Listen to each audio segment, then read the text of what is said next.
All right. Mr. Wright, thanks for agreeing to do this interview with me. I'm a little bit, when I read the press release and I did send you my questions, I'm thinking that we spoke before, and I sent you some questions that, well, I give an idea as to what we'll be talking about based on the press release. But after reading the press release, I get the impression that this division as it is, well, it's going to be changed to the National Fisheries Division, NFA? The National Fisheries Authority. Authority, right, yes. As it is right now, it's operating at a loss. Yes, it is. So why would you want to continue and not revamp the entire? Well, firstly, we have to appreciate that before, when the entity was the Fisheries Division, we were a part or a subject of the ministry.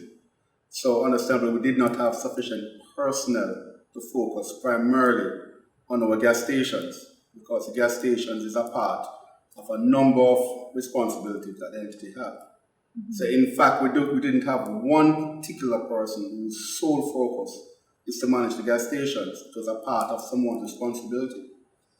All right, okay. If my listeners can understand, give me a synopsis of why it was important to do this study. Well, why it was important to do the studies, we had two major things occurring simultaneously. The first was the transition of the division to a statutory body. Mm-hmm. And simultaneously, we wanted to also look at how we can improve or earn our keep from our gas stations. So the two are intertwined. So by improving or completing the transition to the National Fisheries Authority, it means now we'll have more personnel to focus on the day-to-day activities regarding managing the whole bread and butter of the division as per se, which is the fisheries aspect. The gas station component is really to serve our customers, our clients, the fishers. So it's not really our bread and butter as per se. It's something that we take on as our responsibility to the industry. So by us actually finding a partner who have all the experience regarding managing the gas station, what that would do, that would free up our fisheries persons to focus more on their bread and butter, which is research, which is ensuring that licenses are prepared timely, and focusing on our aquaculture component. So what those additional personnel will be freed up can focus on that, and our more experienced partner will be able to eke out a profit, and we too would share in that profit. We'll see that our fishers will get better service, we'll have more stations open island-wide to serve them, and if things work out as what we think it would be, even a better price for the fuel. All right. So it's critical that you work along with the gas station owners, because there's a mixed component of the gas that the fisheries department uses. Yes. So is it worth it in the long run financially then to place an emphasis on that aspect of the fisheries division? It is. Why not just let it go and let them find their gas elsewhere? No, it is very important, because if the fishers should go directly to the gas stations and purchase the lubricating oil separate, purchase the gasoline separate, if they do not get that mixture right, it can damage their engine. And understandably, one engine is worth up to anywhere between 800,000 to 1 million Jamaican dollars.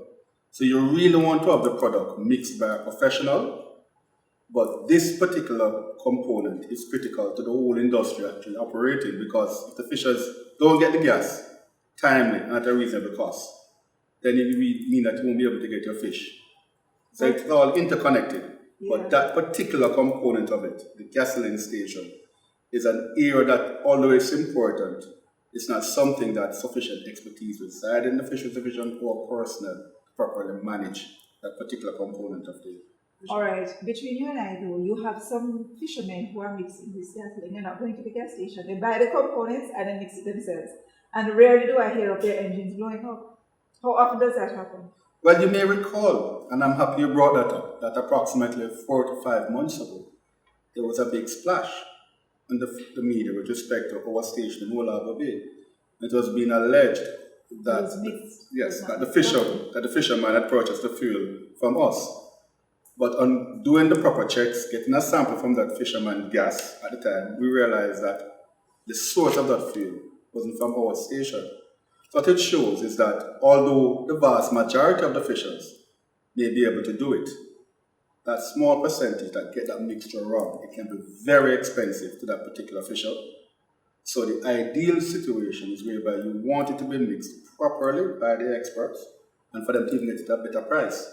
So as it is right now, all the gas stations island-wide, do they mix this for the fishermen? Not or at all. only some of the gas stations Not at are all. involved? In fact, our gas stations are When you the only say one. who are Meaning the the our? Fishers Division gas stations. Such as, give me a name. They are located on the beaches, at 17 beaches around the island. Oh, okay. So for example, when you go to Olaba Bay by the market, if you walk a bit closer, you'll have passed our station to the right.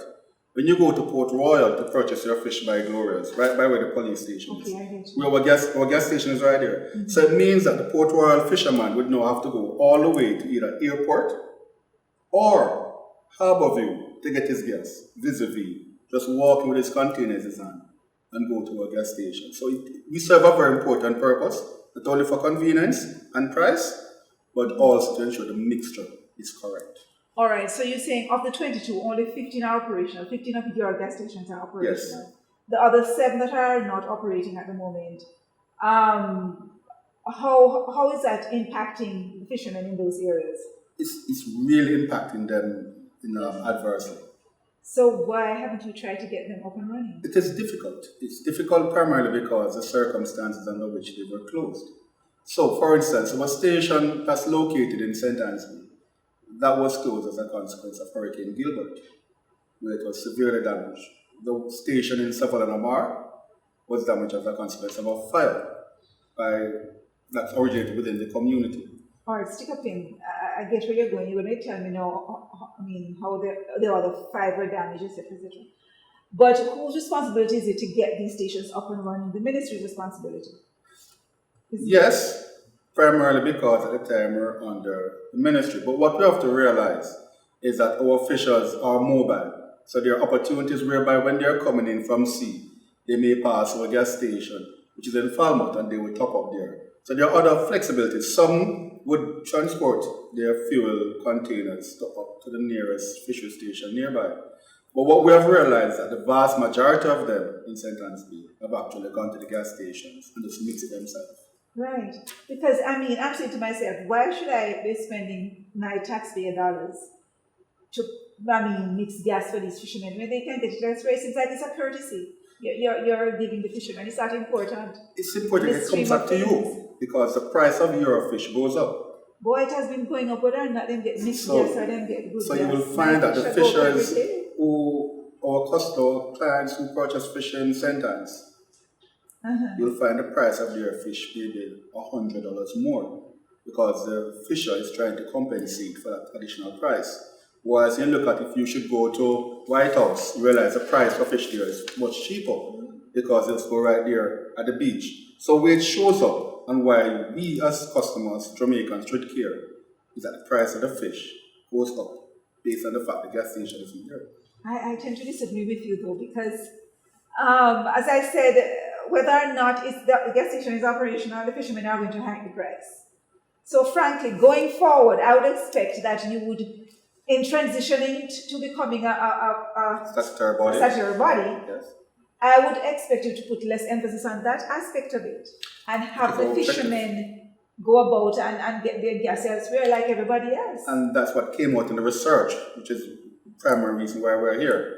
Because what the research is showing is that this particular area we are not to be given that much emphasis to and the importance of a partnership, whereby we allow the experts to manage our gas stations for us. So do away with the gas station operations for the fishermen? A partnership, meaning that we would allow them to have 80% of it, we'll still maintain 20%. Why? We will still have our extension services because we have to ensure that at no point in time, whoever have it, just cut off the fishermen for whatever reason. We have to ensure that we protect the interests of our fishers. Yeah, but why would they want to cut them off if they're going to benefit at 80%? They're getting 80% of the cost of selling gas. Why would they want to cut them off? They would still benefit.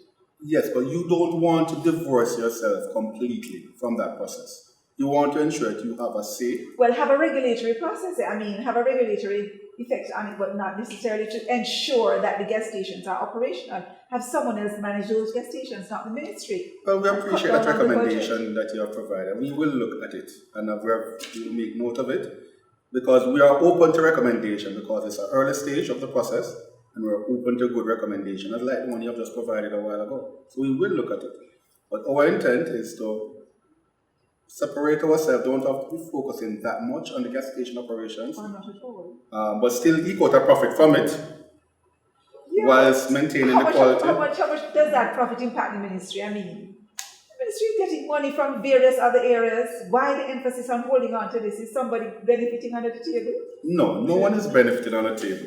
It sounds because it looks like you're holding on to this one hard. We have to ensure that the product, that there's no issue with regards to the quality of the product, that we have a say and to ensure that the product is readily available to our officials. So we don't want to completely divorce ourselves from it. And even at these stations, we would still be providing extension services at these stations. What are those? Extension services is whereby we provide officials with training, we ensure their license are available to them so they don't have to go all the way to Kingston. So we will still have presence at the location. It's just, and that's one of the reasons the partnership is so important. Oh, okay. So you're providing training. Yes. Also, for them to have access to their fishing license. All right, and that may be nice. But is there any other aspect of the study you wanted to highlight? Yes. An important part of the study. In a nutshell, yes. For our viewers. Is the fact that going forward that we are not divorcing ourselves. That's not one of the recommendations that came out from the study. That we are not divorcing ourselves. We're not cutting that cord from our gas station. We want to ensure that our customers benefit from good service, but not just our officials, but also their customers. And the intent is so that we cannot be losing any more money, but we'll be able to earn our keep once the transition is completed. So those are the two messages we want to get out to our officials. One, we're not divorcing ourselves from the gas station, that we want to ensure that they have good quality product, and that we will ensure also that we are able to earn our keep as far as our taxpayers is concerned. No, I don't know how you're going to earn that keep. This is just 20% you're getting, but I'm not convinced. But let's see going forward. I wish you all the best, and thanks for taking time out to speak with me. Thank you so much for your recommendation that you have made a note of and will be also putting into the. All right, you're trying to sweep me up here now, but thanks. Okay, Mr. Wright, thank you.